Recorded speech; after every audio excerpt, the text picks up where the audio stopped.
ये बात सितंबर 2018 के वक्त की, जब मेरी और आरुषि की बातें बहुत कम होने लगी थी।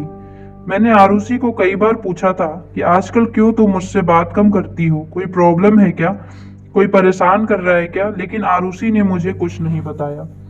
फिर एक दिन रात को 11:30 बजे मुझे आरुषि की याद आ रही थी और मैंने सोचा क्यों न उससे बात कर लूं। जब फोन किया तो उसका फोन बिजी था। मुझे बड़ी हैरानी हुई कि इस समय उसका फोन बिजी क्यों है। मैंने 2-3 बार ट्राई किया लेकिन फिर भी बिजी था। थोड़ी देर बाद आरुषि का फोन आ गया और उसने कहा कि उसकी फ्रेंड नेहा का फोन था और वो कल ही कॉलेज असाइनमेंट के बारे में पूछ रही थी।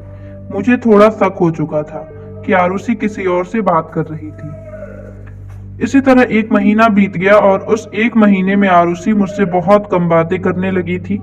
ये बात अब मुझे खटकने लगी थी। एक दिन मैं मार्केट में कुछ लेने के लिए गया था तो मैंने देखा कि आरुषि एक लड़के के साथ रेस्टोरेंट में बैठी हुई है। मेरा शक यकीन में बदल गया, लेकिन मैंने उस समय आरुषि को कुछ नहीं कहा। मैंने कहा मैं वहां से चुपके से निकल गया। घर आकर मैंने बहुत सोचा कि कहीं ये मेरा प्यार एक तरफा तो नहीं। मैं बहुत उदास था क्योंकि उस दिन मैं बहुत अकेला महसूस कर रहा था। अगले ही दिन मैंने आरुषि को फोन किया और उसे मिलने के लिए बुलाया। मैं अंदर ही अंदर जानता था कि ये शायद मेरी आरुषि के साथ आखिरी मुलाकात होगी। उस दिन मैं बहुत इमोशनल था। मैं आरुषि को मिला, उसका हाथ पकड़ा और मैंने वो कहा जो मैंने कभी नहीं सोचा था। मैंने आरुषि को कहा, आरुषि, मैंने तुम्हें बहुत प्यार किया था। मेरा वक्त, मेरा दिल, मेरी फीलिंग सब तुम्हारे लिए थी। लेकिन तुम शायद बदल गई हो और इसमें कोई बुराई नहीं। वक्त के साथ हर इंसान बदल जाता है, लेकिन कम से कम मुझसे एक बार बात तो करके देखी होती।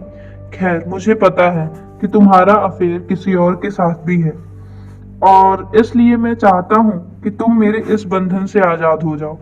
मैं नहीं चाहता कि तुम मेरा दिल टूटने के डर से मुझे कुछ कह न पाओ। इसलिए आज मैं तुमसे कहने आया हूँ, आरुषि, आज के बाद मैं कभी तुम्हें नहीं मिलूंगा। और हाँ, मैंने तुम्हें तुम्हारी जिंदगी के लिए शुभकामनाएं देता हूँ और चाहता हूँ कि तुम जिंदगी में हमेशा खुश रहो। तुम जो चाहती हो सब कुछ तुम्हें मिले। आरुषि बिना कुछ बोले मेरी बातें सुनती रही थी। शायद उसे भी पता था कि मुझे उसके अफेयर के बारे में पता चल चुका है।